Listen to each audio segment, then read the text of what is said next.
Hey guys, I'm a Burke and I do things. And in today's video, I tested out some new makeup products that I have purchased recently from Black-owned beauty brands. I have mentioned in the past, I don't want Black-owned beauty brands being like a phase that we go through. I want it to be something that we really focus on it for the long run in the beauty world. I really am excited to talk about the products that I use today. I do know that the Black-owned beauty brand kind of trend tag video was started by Jackie Aina a few years ago, and now it's coming back around with everything going on in the world. If you do want to know my thoughts and opinions on everything going on, I will link my video up here where I talked about everything.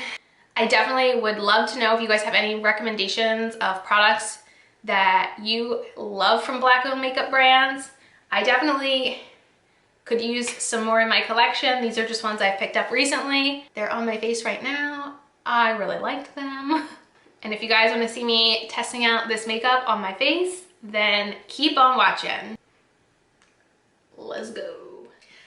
Okay, so the first product I'm going to test out in today's video is going to be a concealer, so I will let you know what is already on my face. I primed with the Tatcha Silk Canvas, and for foundation I'm wearing the It Cosmetics Bye Bye foundation. And so I'm going to now go in with the Uoma Beauty Staywith Brightening Concealer. I bought this in the shade Fair Lady T2. I'm not positive if this is going to be the perfect shade match. I'm usually okay if the concealer kind of matches my foundation. I guess we're gonna find out. I've heard really good things about this concealer, and this will be my first time ever trying this brand, so I'm really excited. Oh, that's a little dark. So off the bat, Fair Lady is probably gonna work better if I am a little bit self-tanned, which is fine. They definitely had a decent range, so I definitely, if I wanted to, could get a different shade. So I'm gonna go in with this sponge that I used on my foundation. This is like a $5 sponge I bought on Amazon. I can link it down below because I don't actually know the name of it. I'm gonna try to blend this out. I'm also gonna put it on my lid today for eye priming. I feel like it blended out well enough that it doesn't look like it's too dark for the rest of my face. It looks like really nice and like luminizing, which is why I was interested in trying it out. So honestly, so far I'm really happy with the way that it looks. So I'm going to set the rest of my face and throw a little bronzer on, and then I'll be back to try our next product. Okay, and I'm back. I'll let you guys know what I did. So I set under my eyes with the Cover FX setting powder and the rest of my face with the Maybelline Superstay powder. And then I bronzed a little with the Rimmel Natural Bronzer and used a little bit of the Tarte dual-ended liner, but I only used the retractable side in my waterline. Now I have a brow pencil from Uoma Beauty. This is one that for some reason I've been wanting to try for so long. This was the product I was talking about in my 10 brands I want to try in 2020. I said like I really was interested in the Uoma Beauty brow pencil. I don't know why. I usually try to like not buy high-end brow pencils, but something about this sounded so interesting. This is their Brow Fro Baby Hair Precision Brow Pencil, and I bought this in the shade 6. I haven't even looked at it yet. Let's see what it looks like. Oh, it's really cute. Okay, so the actual packaging is really cute on this. So, like a typical brow pencil, we have a spoolie on one side.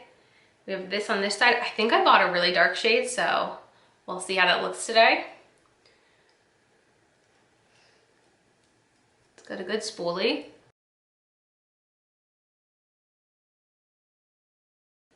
The actual pencil is like really nice. It's really easy to work with. I feel like I was able to do that really quickly and easy.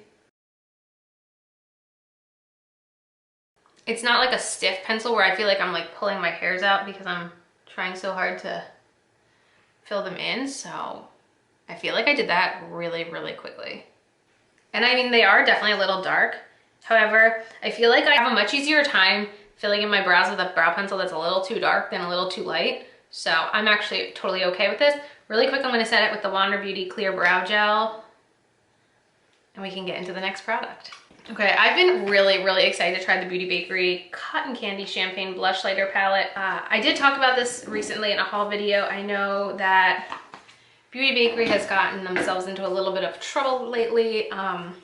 I did purchase these. I don't really like to just return makeup because it usually means it's just gonna wind up in a landfill. So I will still be using this and trying it out. This is a blush lighter palette, so I'm not gonna actually use any highlighter today. I'm just gonna use one of these to do the job of both.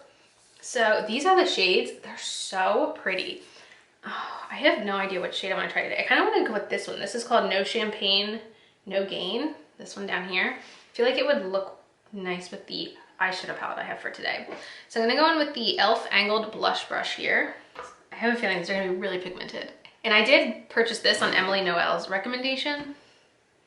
So let's see how it looks. Oh yeah, look at that. You can see right away how the glow is real pretty.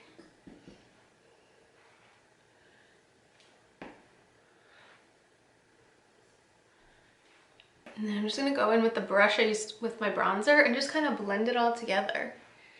But I really like that. Ooh. Honestly, glowy blushes are awesome because it kind of kills two birds with one stone.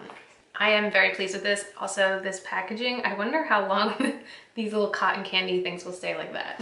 All right, now I have a little eyeshadow palette from the Lip Bar. I got this at Target.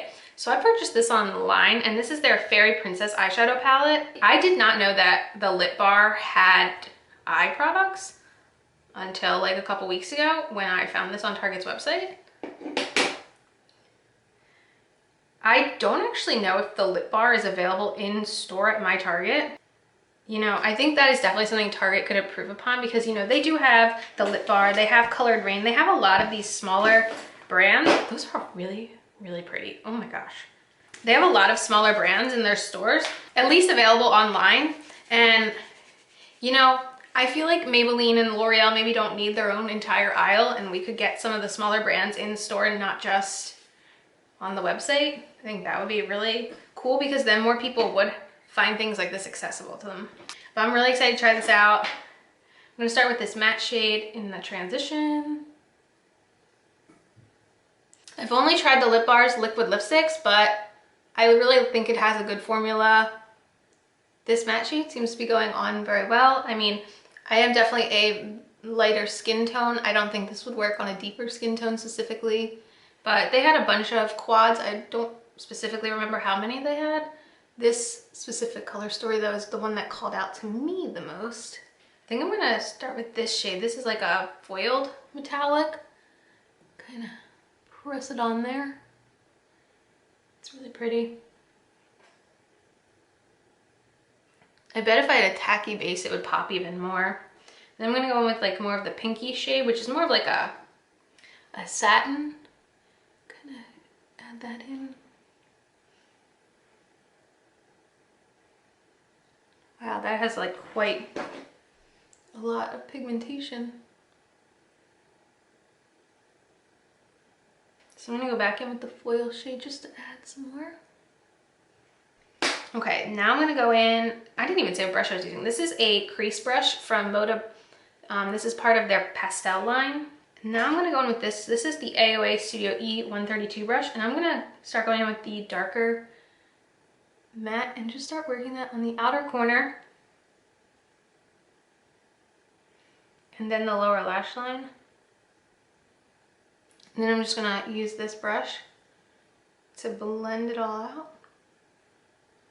So I will say, out of all the shades, I feel like this foiled isn't showing up the best. It would probably work best over some sort of a tacky base is my guess. But overall, like, this is like my kind of thing. You know, you guys know, I love a nice, simple, easy, small neutral palette where the shades just kind of work together and I don't have to do much thinking. So that's my style. I am gonna set the face really quick. So also from Bakerie, I have their Always Spray Your Sweet Grace baking spray. So I read online that this is like a pretty mattifying spray, which is actually something I kind of want this time of year. A lot of the times, like, my makeup is kind of melting off my face. But something really interesting I saw Kathleen Lights do was she used a glowy spray. So I think she used the Fenty spray. She used like a glowy spray first and then set it in with the Bakerie spray, which is something really interesting. I've never really seen that done before and I wanted to try that out. So I grabbed a glowy spray. This is the Iconic London Prep Set and Glow. So I'm gonna really get in there. So we're very glowy right now. And now I'm gonna go in with this. Again, I know a lot's going on with Beauty Bakerie. I can totally understand if you're not supporting the brand. I don't really see myself going out and buying more from the brand at this time, but I already bought these products. I'm gonna try them out. I'm gonna review them. I'm gonna let you know my honest thoughts on the quality of the products. However, if you want to know more about what's going on with Beauty Bakerie, it's all out on the internet. I don't really want to talk about it in this video, but I'm just gonna try this out. Here we go. Let me see how the spray is. Okay, it's a little bit more aggressive than the Morphe setting spray. I was wondering, since it's aerosol, if it was gonna be like that, so I'm gonna...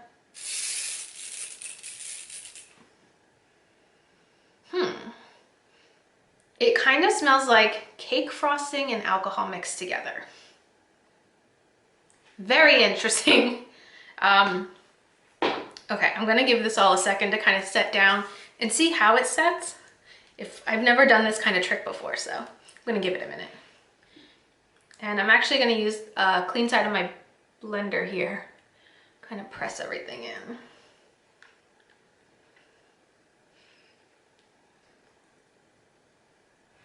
Okay, I think it's still setting, but like, it's like a little tacky. All right, I'll check it more at the end of the video, but right now I'm gonna quickly throw on some Super Fan Mascara from Smashbox, and I have one last product to try. Okay, the last product is from Midas Cosmetics, and this is their Goddess Gloss in the shade 5. So I didn't actually buy this. I placed an order with Midas, I wanna say in December, and I guess their shipping was a little delayed, so they asked me if I wanted to either cancel my shipment or if I wanted a free gloss instead. So I opted for a free gloss, so I thought that was pretty awesome customer service. So this is like the shade, it's just like a very, I feel like, traditional mauve-y nude. So it's got kind of like the cake batter scent. Ooh, very pigmented. It literally, like, it's so creamy.